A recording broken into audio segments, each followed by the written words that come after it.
Hello everyone, Nary here from Drake Wing Gaming, so if you know me on Twitter, The Gaming Dragon. Today I'm coming at you with a new Let's Play episode of The Echo. So, the last time we left off, we ran right back into Clint.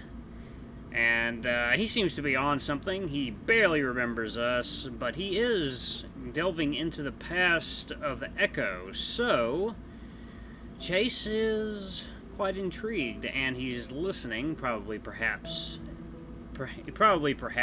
in opposition to his better judgment. So, let's see where this strange story takes us, shall we?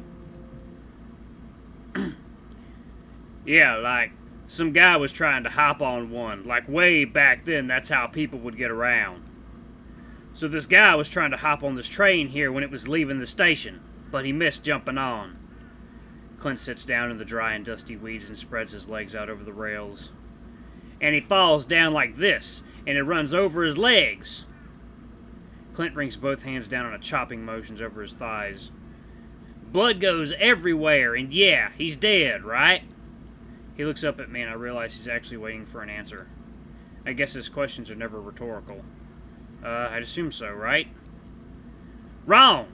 They found him a few hours later, and somehow the fucker's still alive. Oh. I'm already starting to doubt this story, or at least this version of it. The stumps is packed with dirt, so we stopped the bleeding, but he'd gone crazy by now. He's going on about some creature that came to him and spoke whispers in his ear.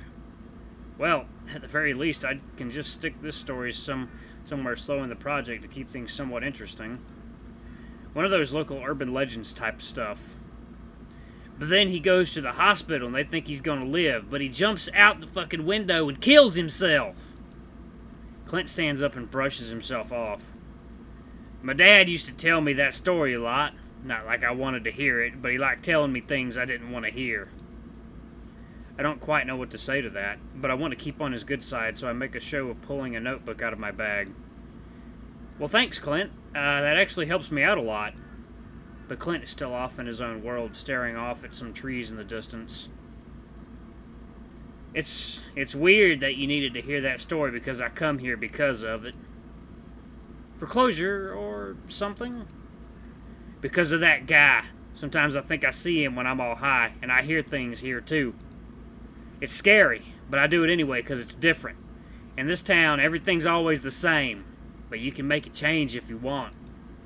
At that point, he starts walking again, off the tracks and towards that group of trees. I decidedly don't follow him, instead hurriedly making my way back to Leo's house.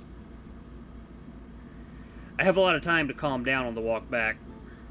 Leo is splayed out on his couch, picking through a TV dinner on his lap. There you are. I warmed one up for you too, but it's probably cold by now. That's alright, I'll just put it back in. Leo watches me as I head into the kitchen adjacent to the living room. Hey, what's up? My dinner is sitting on the stovetop, and I make an effort not to wrinkle my nose at the sculpted rib meat covered in barbecue sauce. Watery mashed potatoes complements the gooey mess. Nothing, just tired is all. I toss the dinner back into the microwave and set the timer for 2 minutes. As it's warming, I turn back around to lean against the counter and face Leo in the living room. Hey, I was wondering something. Hmm? Leo looks back at me, ears falling back a little. It's about Clint. Leo's brow furrows. I mean, you guys are at each other's throats. I know there's always been some animosity between you two, but I don't remember it being this bad. I frown. You guys practically want each other dead. Leo pins his ears back while he licks barbecue sauce off his fingers. I really don't know, Chase. If I had to say, I think it would be the drugs. The drugs? Mm-hmm. Whatever he's taking, it's pretty hardcore. I mean, he's a goddamn skeleton now, right? Yeah. But it's not like I'm responsible for it. I just treat him like he treats everyone else. I open my mouth, hesitate, and finally ask what's been bothering me. When we were younger, would you say that you bullied him? Leo frowns. What's bringing all this up? Nothing, I'm just curious is all. Leo starts to smooth down the fur on his head, all poofed out from his shower. I mean, I wasn't nice to him, of course, but he was an asshole to everyone else. Like I said, I did to him what he did to others. He coughs. Maybe a little worse. Worse? What he did to us was pretty bad, though. He tried to burn me with a cigarette once. See, when you tell me shit like that, I don't feel bad for any of the things I did to his worthless ass. I'm saved from having to respond to that as the timer goes off. I turn around to pull my food out of the microwave, before grabbing a plastic fork and sitting down next to Leo. We eat in a slightly awkward silence. By the time I'm almost finished, I'm feeling a little nauseous. Not to be rude, but do you always eat this stuff? Huh? He looks up with a mouthful of mashed potatoes. This microwavable dinner stuff. He swallows loudly. Yeah, you don't like it? He lowers his ears again, looking embarrassed. It's fine. I mean, it's just sad. I look at him sheepishly. Ha! You little fucker. I get better food sometimes. This is just easier. Yeah. I drag a plastic fork through the flaky potatoes. And what qualifies as better food? The diner? Hey, it's not like I can't afford it. I make good money. I laugh. This isn't about money. I just think you're lazy. Leo mock growls and leans over to grab me. I yelp theatrically and try to hold my tray steady as he yanks me sideways to lay down against him, our heads on the armrest. Hey! I gotta throw away my tray. It's full of gross TV dinner water. Leo nuzzles into my neck. Mm-hmm. Put it on the floor. Ew, gross. You can throw it away when I'm ready to get up. Since when do you decide when I can or can't get up? Since you decided to mouth off to me. Now you're the one that's going to be cooking all my meals and cleaning up my house, Chula. I shiver and he responds by spooning me tighter.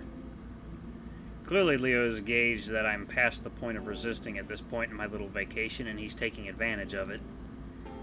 Estoy loco por ti. He rolls the R dramatically.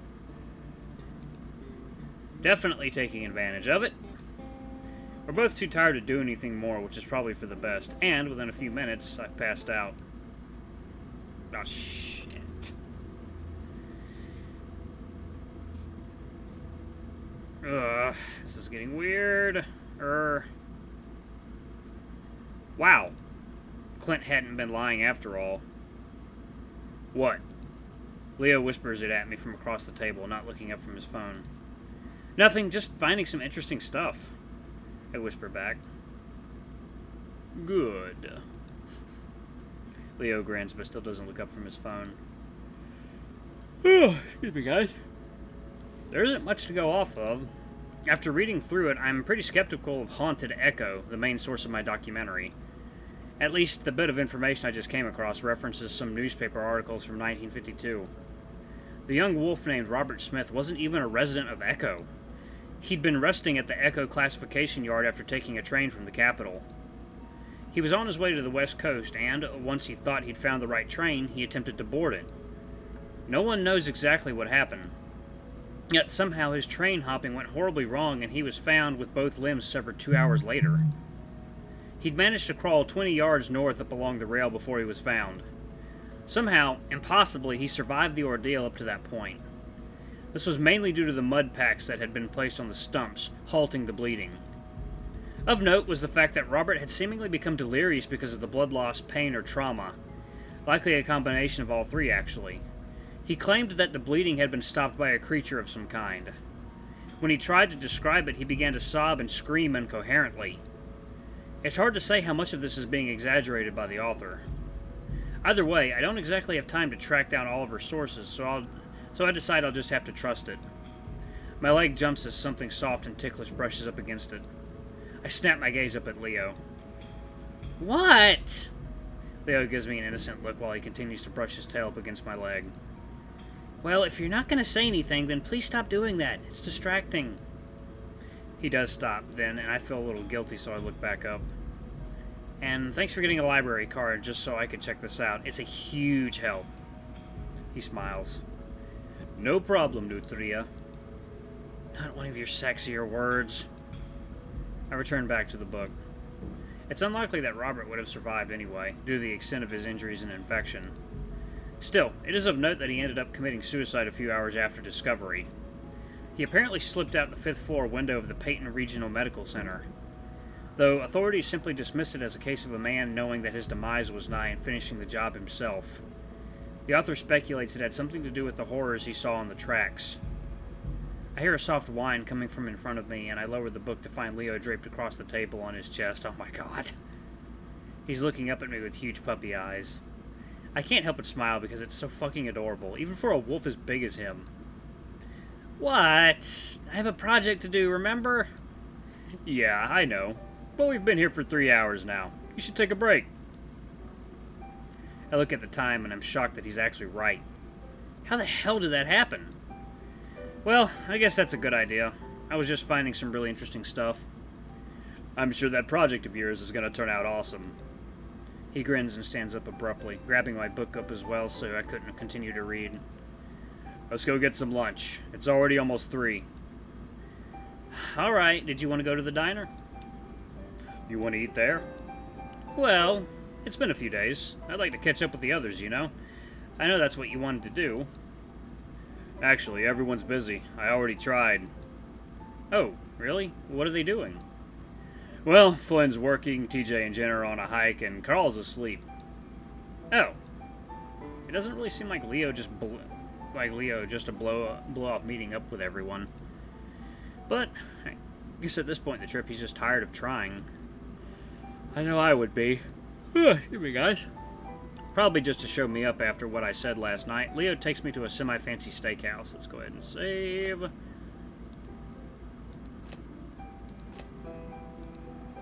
He, of course, insists on paying for everything. I'm not really sure when Leo becomes so concerned with how I perceive his income. I don't mind, though. The meal is good, and I'm happy not to pay the $30 price tag. It does remind me of his job, though, so I ask him about his schedule. He says his parents gave him the entire week off, which surprises me. I remember how Leo worked almost every day in that shop. I guess his dad is just mellowing out with age. Again, I have no reason to complain, though. On the way back, Leo nudges me as I'm nodding off and gestures out his window. Peyton High. And I am going to end it right there because the timer just went off. Anyway, guys, thank you guys so much for watching. Don't forget to like, comment, subscribe, and ring that notification bell. Guys, I'm at like 825 subscribers. I've almost got enough watch hours to be over 4,000. You guys are crazy. Thank you so much for supporting me through this for this journey that we've taken. I don't see any end in sight. Plenty more content's coming down the pipeline. I love doing this for you all. It makes me really happy. I enjoy it. But anyway, I love you all. I'll see you in the next video. Bye-bye!